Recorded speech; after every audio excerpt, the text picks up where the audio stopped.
नमस्कार साथियों, स्वागत है आप सभी का आपके अपने YouTube चैनल DS एकेडमी में। मैं डॉक्टर सुदेश कांतेजा आपके लिए लेकर चल रही हूँ TCT PGT हिंदी का संपूर्ण क्रैश कोर्स, वो भी निःशुल्क। अगर आप चैनल पर नए हैं तो चैनल को सब्सक्राइब कीजिए। आपने चैनल सब्सक्राइब कर रखा है, आपको वीडियोज़ अच्छी लग रही है तो जितना हो ज़्यादा से ज़्यादा वीडियोज़ शेयर कीजिए, या जो भी आपके पास पब्लिकली प्लेटफॉर्म है।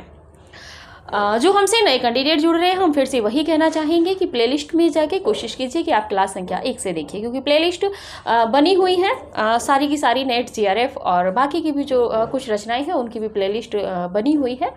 ऑफिशियल DS एकेडमी पे जब आप पहुंचेंगे यूट्यूब पे तो आपको प्लेलिस्ट मिल जाएगी। उसी के साथ में जो अपनी तैयारी को बेहतर करना चाहते हैं और हमसे जुड़ना चाहते हैं तो हमारे व्हाट्सएप ग्रुप का लिंक डिस्क्रिप्शन में दे रखा है, आप उससे ज्वाइन हो जाइएगा। आपको किसी तरह की कोई असुविधा हो, आपको कोई सुझाव चाहिए तो आप हमें कॉल कर सकते हैं। इंक्वायरी नंबर भी डिस्क्रिप्शन में दे रखा है। कॉल करने का समय शाम को 7 बजे से रात्रि 9 बजे तक का है, ठीक है।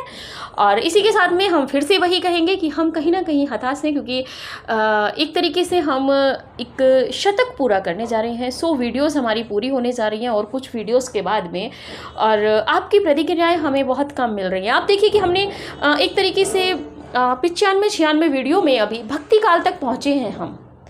कुछ लोग तो इतने में पूरा साहित्य ही कवर करा देते हैं, उसके बाद भी हम आपको इतना कंटेंट इतना बेहतर दे रहे हैं, इतनी बेहतर कक्षाएं आपको दे रहे हैं।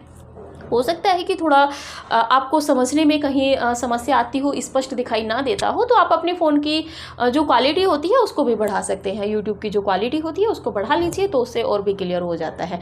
बाकी हम बोल के ही सब लिखते हैं और जब पढ़ाते हैं तब भी हम एक एक लाइन को, एक एक शब्द को बोलते हैं एक एक लाइन के। तो ठीक है, ये सब था आपसे कहना कि आप कहीं ना कहीं शेयर करने में कंजूसी कर रहे हैं, और सबसे ज़्यादा कंजूसी आप कर रहे हैं लाइक करने में। आप क्लास को लाइक नहीं करते हैं। देखिए, हम आपसे कुछ भी नहीं मांग रहे हैं, हम आपसे बार बार कहते हैं कि हम आपसे कुछ भी नहीं कहते हैं। बस आप क्लास जब लेने के लिए आते हो तो क्लास को लाइक कर दिया कीजिए। इससे हो जाता है हमें कि हमें आपने क्लास ले ली है, हमें पता चल जाता है कि इतने कैंडिडेट हैं जिन्होंने हमारी क्लास देखी है।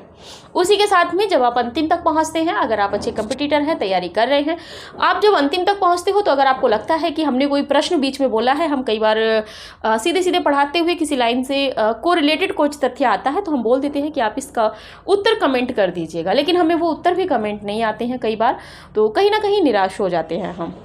इसी के साथ में आप जो भी आपको उचित लगे वो कमेंट कर दिया कीजिए। चलिए, ज़्यादा ना कुछ कहते हुए, क्योंकि हम लोगों को पाठ्यक्रम पूरा करना है, हमने आपकी डिमांड के ऊपर हमने क्लासेज भी बढ़ा दी हैं। देखिए, हम 3 क्लासेज आपको दे रहे हैं प्रतिदिन, ठीक है। और इसी के साथ में लेकिन आपका सहयोग हमें बहुत कम मिल पा रहा है इस समय। चलिए, कोई बात नहीं, जैसी आपकी इच्छा है आप ऐसा कीजिए। बात करते हैं आज के टॉपिक पे।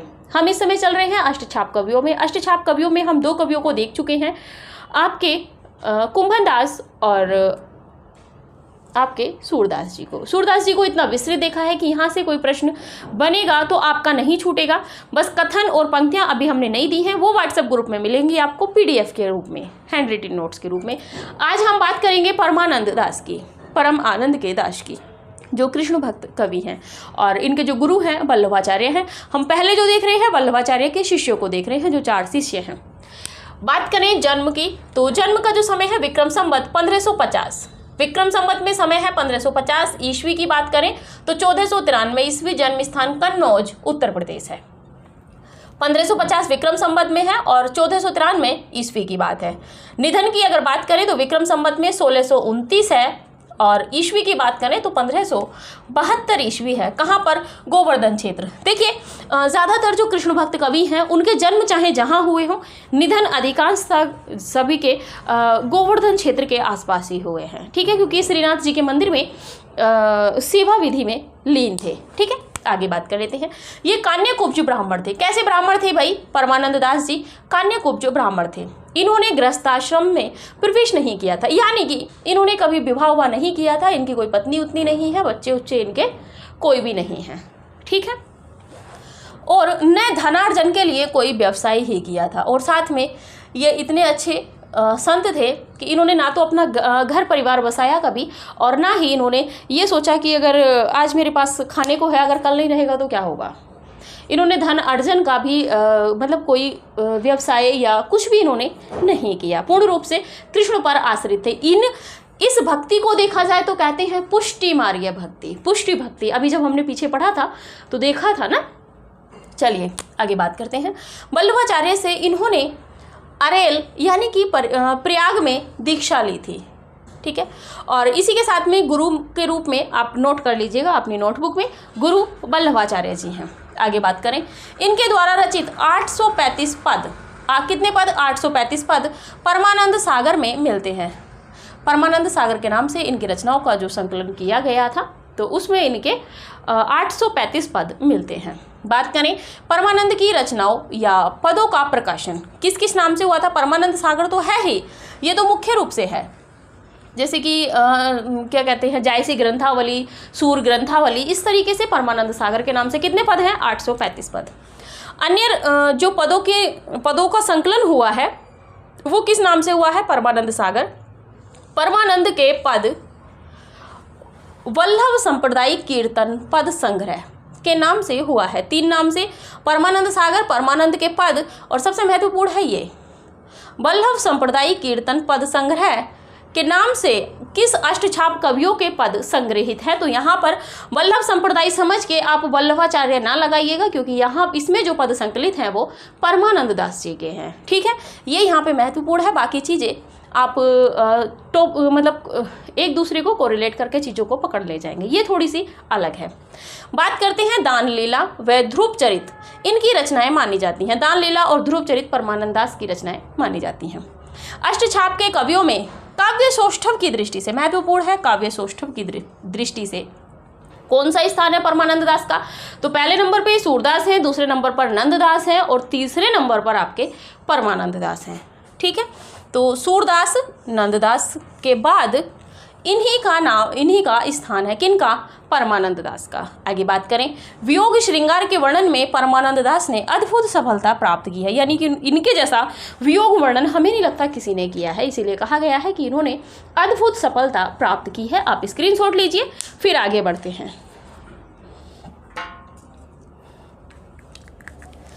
चलिए अगले कवि देखते हैं, थोड़ा सा स्पीड से चलिएगा, सोच रहे हैं कि 3 कवि ही हम इस क्लास में कंप्लीट कर लें। ये परमानंद दास थे, क्योंकि जो मुख्य रूप से हैं वो तो वल्लभाचार्य हैं, कुम्भन दास हैं, वो सूरदास है। इसके बाद में थोड़े से और विस्तृत रूप में अगर हमें देखने होंगे वो हम देखेंगे नंददास जी को, जहाँ से ज़्यादा प्रश्न बनते हैं। 4th नंबर पर बात कर लें तो कृष्णदास।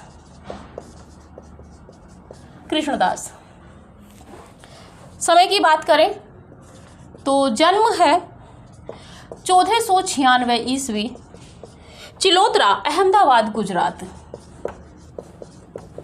चिलोतरा, अहमदाबाद, गुजरात।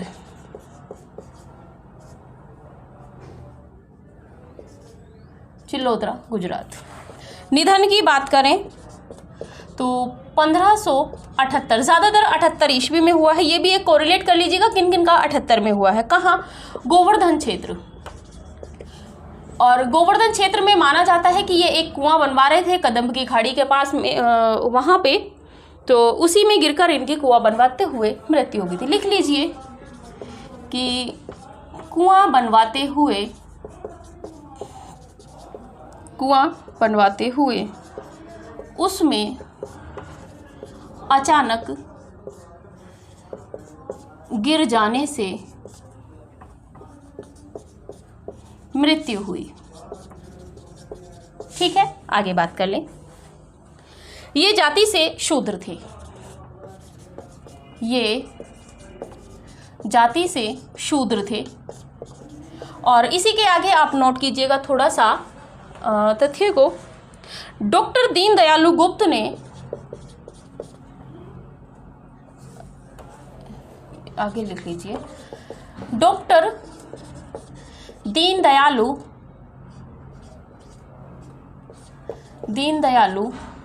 गुप्त ने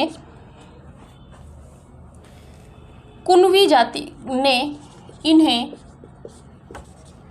कुणवी जाति का माना है।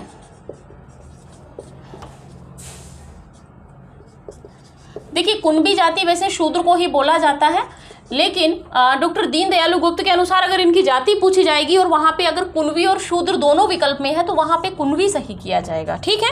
आगे बात करें, ये वल्लभाचार्य जी के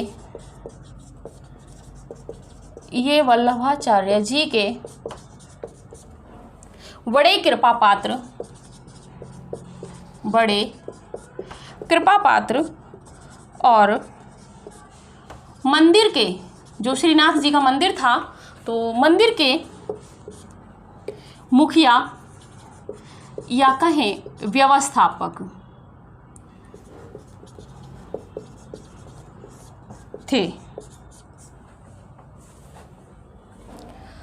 वल्लभ दिग्विजय के अनुसार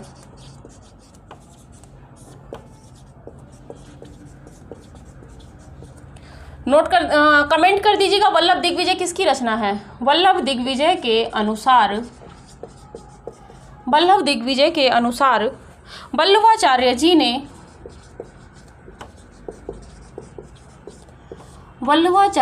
ने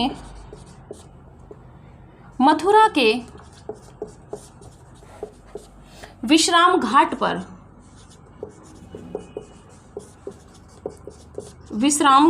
पर निवास करते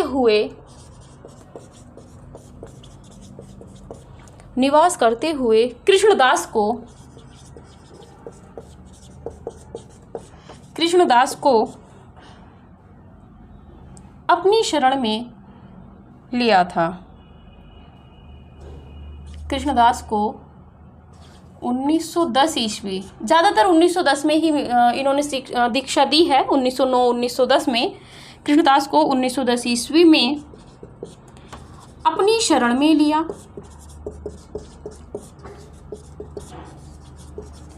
लिया और दीक्षा दी। ठीक है, आगे बात कर लेते हैं रचनाएं।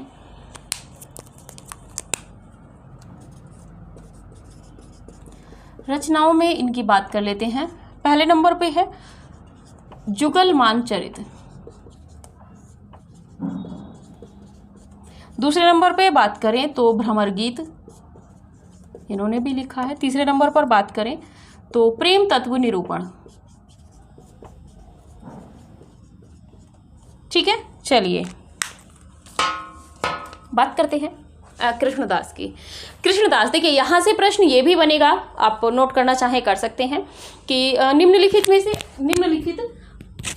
निम्नलिखित अष्टछाप कवियों में प्रश्न बनेगा, निम्नलिखित अष्टछाप कवियों में गुजरात से संबंधित कवि हैं तो कौन है आपके कृष्णदास। ठीक है, कहाँ से हैं, या ये भी प्रश्न बनेगा कि निम्नलिखित में से वह कौन सा अष्टछाप कवि है जिसकी जन्मभूमि गुजरात है और कर्मभूमि आपकी जो है ब्रज है। ठीक है, तो ये कौन है आपके कृष्णदास। चलिए बात करते हैं जन्म की। 1496 ईस्वी चिलौतरा अहमदाबाद गुजरात में हुआ था।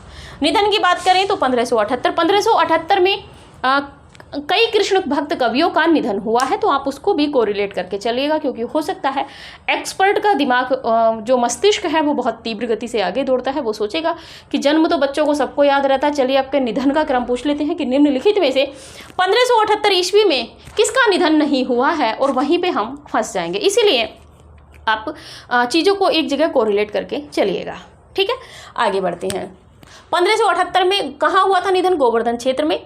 कुआं बनवाते हुए ये कुआं बनवा रहे थे और अचानक से इनका पैर फिसला, मतलब यही हुआ होगा और ये उसमें गिर गए और इनकी मृत्यु हो गई थी। आगे बात करें जाति से, तो जाति से ये शूद्र थे और डॉक्टर दीनदयालु गुप्त ने इन्हें कुणबी जाति का माना है। किस जाति का माना है, तो कुणबी जाति का। अगर डॉक्टर दीनदयालु गुप्त के अनुसार जाति पूछी जाती है तो कुणबी है, और अगर कुणबी विकल्प में नहीं है तो फिर शूद्र ही देनी है। ठीक है, ये वल्लभाचार्य जी के बड़े कृपा पात्र थे, यानी कि वल्लभाचार्य जी की इन पे बहुत कृपा थी, शिष्य थे उनके, और इसी का था कि ये मंदिर के मुखिया या व्यवस्थापक के रूप में जाने जाते हैं। निम्नलिखित में से कौन अष्टछाप कवि मंदिर का, श्रीनाथ मंदिर का व्यवस्थापक था या मुखिया था, तो ये कौन होंगे आपके? कृष्णदास जी। ठीक है, आगे बात करें। वल्लभ दिग्विजय, पहले ये बता दीजिएगा कमेंट करके कि वल्लभ दिग्विजय किसकी रचना है, हम लिखा चुके हैं। वल्लभ दिग्विजय के अनुसार वल्लभाचार्य जी ने मथुरा में के विश्राम घाट पर, कहाँ पर? तो मथुरा के कहाँ पर? विश्राम घाट पर निवास करते हुए कृष्णदास को कब 1910 ईस्वी में अपनी शरण में लिया और दीक्षा दी थी। कृष्णदास वल्लभाचार्य के शिष्य कब बने, मतलब उन्होंने कब दीक्षा ली? तो 1910 में। कहाँ? मथुरा के विश्राम घाट। ठीक है, आगे इनकी रचनाओं में बात कर ले तो जुगलमान चरित्र, भ्रमर गीत और प्रेम तत्व निरूपण, यही 3 रचनाएं हैं। यहीं से प्रश्न कभी बनेगा तो बनेगा। तो ठीक है, आप स्क्रीनशॉट लीजिए। देखते हैं अगले कवि।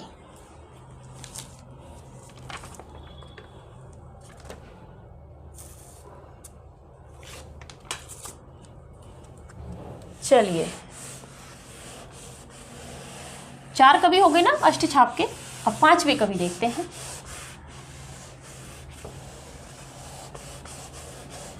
थोड़ा सा स्पीड से चलेंगे हम भी, क्योंकि कब परीक्षा की तिथि घोषित हो जाए पता नहीं, इसीलिए समय से आपका पाठ्यक्रम भी हमें पूरा कराना है। 5वें नंबर पे बात करें तो गोविंद स्वामी। ठीक है, चलिए, इनका जन्म राजस्थान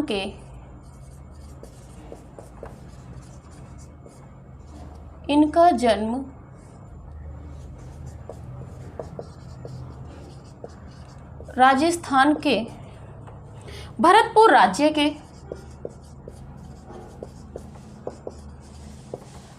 के आंतरी गांव में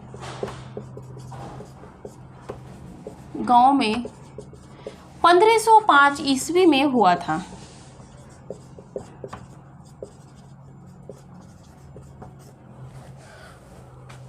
बात करें, इनका देहावसान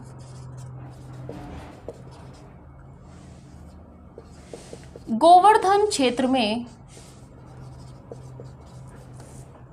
रहते हुए 1585 ईस्वी में हुआ था। ये शनाढ़ ब्राह्मण थे। कैसे ब्राह्मण थे? तो ये शनाढ़ ब्राह्मण थे। आगे बात कर लेते हैं। इनके गुरु विठलनाथ थे।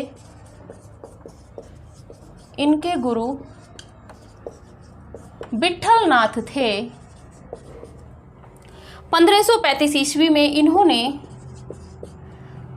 1535 ईस्वी में इन्होंने अपने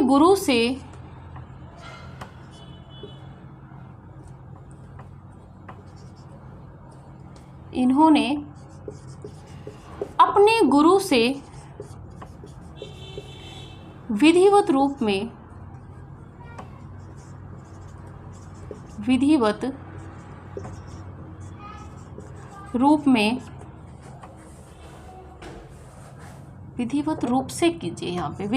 से पुष्टि मार्ग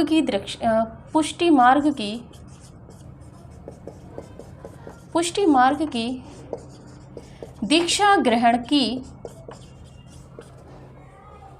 और अष्टछाप में शामिल हो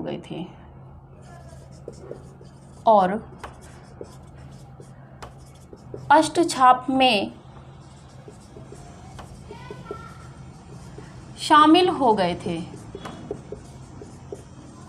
ठीक है, आगे बात कर लेते हैं।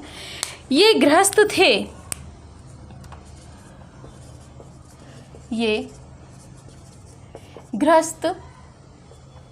थे तथा घर से विरक्त होकर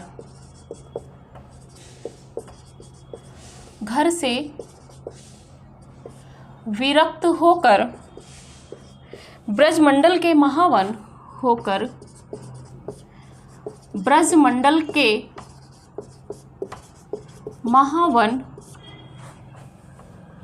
नामक स्थान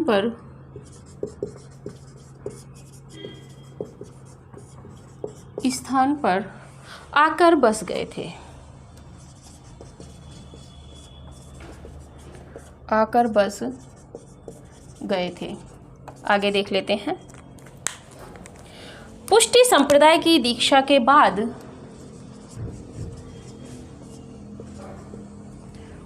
पुष्टि संप्रदाय की दीक्षा के बाद ये महावन छोड़कर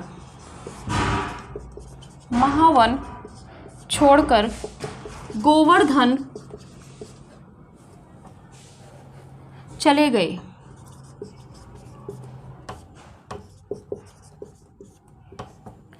गोवर्धन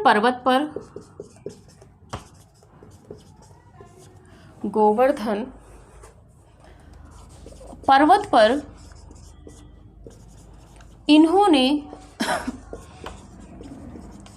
कदम्ब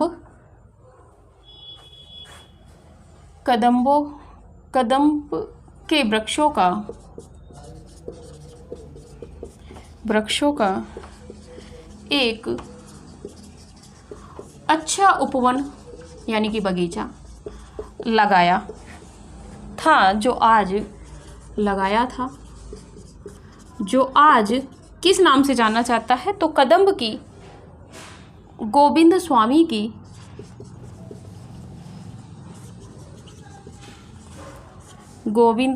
की कदम्ब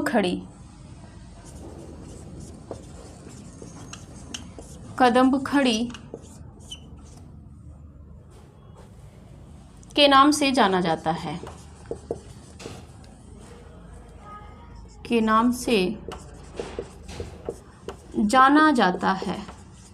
ठीक है, आगे देख लेते हैं। तानसेन गोविंद स्वामी से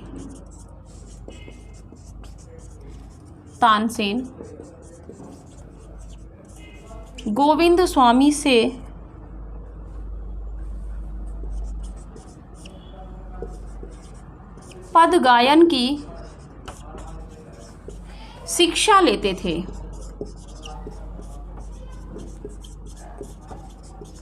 आगे बात करें, इनके पदों का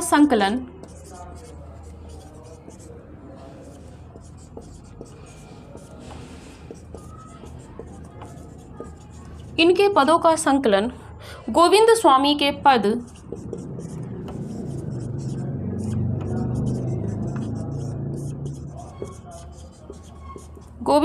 के पद नाम से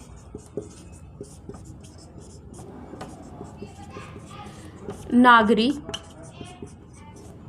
प्रचारणी सभा काशी से हुआ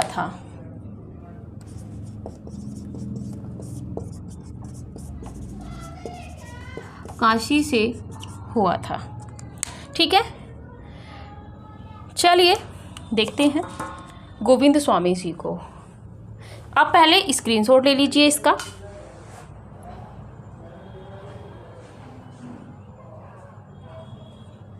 चलिए बात कर लेते हैं गोविंद स्वामी जी की।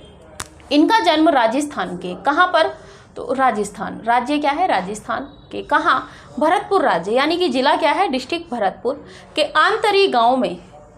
गांव का नाम आंतरी है। कब हुआ? तो 1505 ईस्वी में। यहाँ पे सिर्फ ये 4 पॉइंट हैं। गोविंद स्वामी किस राज्य के थे? राजस्थान। किस जिले के थे? भरतपुर। किस गांव के थे? आंतरी। जन्म का समय क्या है? जो सन है वो 1505 ईस्वी है, ठीक है, में हुआ था। इनका देहावसान यानी कि इनका जो निधन हुआ था गोवर्धन क्षेत्र में रहते हुए 1585 ईस्वी में हुआ था। किसका निधन? गोविंद स्वामी का। ये कैसे ब्राह्मण थे? तो ये सनाढ़ ब्राह्मण थे। इनके गुरु विट्ठलनाथ थे। गुरु के विषय में अगर बात करें तो अब हम चल रहे हैं जो वल्लभाचार्य के पुत्र थे विट्ठलनाथ, या विट्ठलदास भी कहीं कहीं आपको देखने को मिलेगा। तो इनके अब इनके जो 4 शिष्य हैं, पहले शिष्यों में बात कर रहे हैं गोविंद स्वामी की हैं, जो राजस्थान के हैं, मूलतः उत्तर प्रदेश के नहीं हैं। इनके विषय में बात कर रहे हैं। तो गुरु विट्ठलनाथ थे, और विट्ठलनाथ से 1535 ईस्वी में, महत्वपूर्ण है 1535, जब वल्लभाचार्य के समय की बात आएगी, वल्लभाचार्य ने जो अपने जो 8 शिष्य हैं उनके, जो 4 शिष्य हैं उनके अष्टछाप में, उन शिष्यों को जो दीक्षा दी है ज़्यादातर 1509-1510 के बीच में दी है। 10 में ज़्यादा को दी है, 1509 और 10 के बीच में वो मिलते हैं आपके सूरदास जी। और यहाँ पर इन्होंने जो दी है 1535 ईस्वी में, इन्होंने अपने गुरु से, किसने, गोविंद स्वामी ने किससे, विट्ठलनाथ से विधिवत रूप से, यानी कि जो नियम होते हैं उन नियमों का पालन करते हुए पुष्टि मार्ग की दीक्षा ग्रहण की। किसकी दीक्षा ग्रहण की थी? तो पुष्टि मार्ग की। ये मार्ग वही था, हम देखे हैं इस मार्ग के 3 रास्ते होते हैं, और पुष्टि का मतलब सीधा सीधा होता है जो अपना सर्व कुछ मतलब अपना सब कुछ छोड़कर जो भगवान की कृपा पर, उसके अनुग्रह पर ही जीवित रहे, या उनकी शरण में ही रहे, उसके अलावा उसको कुछ नहीं दिखाई देता है। ग्रहण की और अष्टछाप में शामिल हो गए। किस में शामिल हो गए? फिर अष्टछाप में। जो कभी अष्टछाप में शामिल हैं वो कभी पुष्टि मार्ग में भी शामिल हैं। ये चीज़ आपको देखना पड़ेगा, ध्यान रखिएगा, और ऐसा ना सोचिएगा कि अष्टछाप और पुष्टि मार्ग एक है। पुष्टि मार्ग के जो संस्थापक हैं वो वल्लभाचार्य जी हैं, और अष्टछाप के जो संस्थापक हैं या प्रवर्तक हैं वो आपके विट्ठलनाथ जी हैं। पिता पुत्र हैं। पिता ने पुष्टि मार्ग की स्थापना की, पा से पिता याद रखिएगा, ठीक है, पिता और पुष्टि, और पुत्र ने अष्टछाप की स्थापना की थी, ठीक है। आगे बात करते हैं। ये गृहस्थ थे, यानी कि ये इनका अपना परिवार था। पत्नी थी, एक बेटी थी, और बेटी को एक बार कुछ असहनीय रोग हो गया था, तो उसकी वजह से ये बहुत ज़्यादा अपने आप में बहुत दुखी रहने लगे थे, और उसी से विरक्त होकर ये आपके गोवर्धन क्षेत्र आए थे, ठीक है। गृहस्थ थे तथा घर से विरक्त होकर घर में रहे, कलेश रहा, बेटी बीमार रही, तो उन समस्याओं से परेशान होकर, विरक्त होकर ब्रजमंडल के महावन नामक स्थान पर आकर बस गए थे। देखिए ये महत्वपूर्ण है। ब्रजमंडल के महावन नामक स्थान पर, कहाँ पर? तो महावन। देखिए प्रश्न बनेगा, गोविंद स्वामी अपने घर से निकलकर ब्रज के किस क्षेत्र में रहे थे? आकर ब्रज में तो रहे ही थे, लेकिन ब्रज के भी किस क्षेत्र में रहे थे? तो महावन में आकर बस गए थे। पुष्टि संप्रदाय की दीक्षा के बाद, जब इन्होंने अपने गुरु विट्ठलनाथ से पुष्टि संप्रदाय की दीक्षा ले ली थी, ये दीक्षित हो गए थे उसमें, तो पुष्टि संप्रदाय की दीक्षा के बाद ये महावन छोड़कर गोवर्धन चले गए थे। उसके बाद क्या हुआ? ये महावन को छोड़कर, महावन यहाँ पे को कर लीजिए, महावन को छोड़कर गोवर्धन चले गए। गोवर्धन पर्वत पर इन्होंने, कहाँ पर? तो गोवर्धन पर्वत पर इन्होंने कदम्ब के वृक्षों का, जो कदम्ब का पेड़ होता है उसके वृक्षों का एक अच्छा उपवन यानी कि बगीचा लगाया था। देखिए प्रश्न बनेगा, गोवर्धन पर्वत पर कदम्ब के वृक्षों का बगीचा किसने लगाया था? तो कौन है आपके? गोविंद स्वामी। कहाँ के हैं? राजस्थान के भरतपुर जिले के आंतरी गांव के। तो इन्होंने अच्छा उपवन लगाया था, जो आज किस नाम से है? अगर वर्तमान नाम की बात करें तो वर्तमान में जो नाम है उसका गोविंद स्वामी की कदम्ब खाड़ी, गोविंद स्वामी की कदम्ब खाड़ी के नाम से जाना जाता है। यहाँ पे फिर से प्रश्न ये बनेगा कि गोविंद स्वामी की कदम्ब की खाड़ी ब्रज के किस क्षेत्र में स्थित है? तो कहाँ पर है वो? गोवर्धन पर्वत पर, ठीक है। गोवर्धन पर्वत पर क्या है? गोविंद स्वामी की कदम्ब खड़ी, ठीक है, के नाम से जाना जाता है। तानसेन गोविंद स्वामी से पद गायन की शिक्षा लेते थे, यानी कि कहा जाए तो गोविंद स्वामी के शिष्य के रूप में तानसेन का नाम भी लिया जाता है। गोविंद स्वामी से शिक्षा क्यों लेते थे? क्योंकि ये जो थे गायन शैली में बहुत कुशल थे, इनकी गायन शैली बहुत उच्च कोटि की थी, तो इसीलिए एक बार इनके पद को सुन के माना जाता है कि चैतन्य महाप्रभु भी भाव विभोर हो गए थे। कई दिन तक अपनी शुद्ध नहीं, मतलब उनको अपनी शुद्ध नहीं रही थी इनके पद सुन के। तो और इसी में कि तानसेन गोविंद स्वामी से पद गायन की शिक्षा लेते थे, ठीक है। आगे बात करें तो इनके पदों का संकलन गोविंद स्वामी के पद, किसका संकलन? तो गोविंद स्वामी के जो पद हैं उनका संकलन गोविंद स्वामी के पद नाम से नागरी प्रचारणी सभा काशी से हुआ है, ठीक है। तो ये हुआ है और ये था आपका आज का यहाँ तक। इसमें आज हमने कई जो आपके अष्टछापीय कवि थे 3 कवियों को देखा है। इसी के बाद में हम आगे के जो और कवि बचे हुए हैं, हमारे 3 कवि, 8 कवि हैं तो 5 हमारे हो गए हैं, 3 और बचे हैं। उन शेष 3 को हम अगली वीडियो में देखेंगे। हो सकता है कि नंददास पूरे ही एक वीडियो में आए, क्योंकि उनका जो साहित्य है वो थोड़ा विस्तृत है। प्रयास करेंगे कि एक में ही कवर हो जाए, क्योंकि सिलेबस हमें थोड़ा सा जल्दी से करना है। और इनके संबंध में जो इतिहासकारों के कथन हैं, डॉक्टर बच्चन सिंह, डॉक्टर नगेंद्र जी और आचार्य शुक्ल जी, रामस्वरूप चतुर्वेदी जी, वो सब कथन और इनकी जो महत्वपूर्ण पंक्तियाँ हैं वो सब हम आपको व्हाट्सएप ग्रुप में देंगे। हम कई बार आपसे बोल चुके हैं। जो भी ज्वाइन होना चाहते हैं, डिस्क्रिप्शन में लिंक दे रखा है, आप उसमें ज्वाइन हो जाइएगा और साथ में थोड़ा सा सहयोग बढ़ाइएगा। देखिए हम इतनी मेहनत आपके लिए कर रहे हैं, प्रतिदिन 3 क्लासेज हम आपके लिए अपलोड करवा रहे हैं। अब उनको रिकॉर्ड करना भी रहता है और बाकी सारी चीज़ें आप समझ ही रहे होंगे कि एक मतलब कितना कठिन कार्य होता है, और उसके बाद में भी आपके लिए तथ्यों को एक साथ इकट्ठा करके लाना। ठीक है, तो चलिए कोई बात नहीं, आगे आपकी श्रद्धा है। जो भी आपको उचित लगे वो कमेंट कीजिएगा। कहीं पे जो भी हमने आपसे प्रश्न के विषय में कहीं पे किया था, तो वो प्रश्न का भी आप उत्तर हमें दीजिएगा। हम देखते हैं कि आप को पुराना कितना स्मृति में है आपके अभी। तो ठीक है, आज के लिए इतना ही रखते हैं। मिलते हैं अगली वीडियो में अष्टछाप के अन्य कवियों के साथ में, जो बाकी के 3 बचे हुए हैं उनको भी देखते हैं कि किस किस रूप में क्या क्या उनकी अपनी विशेषताएं रही थी। तो चलिए आज के लिए इतना ही। अगली वीडियो में फिर से चर्चा करेंगे। तब तक के लिए नमस्कार।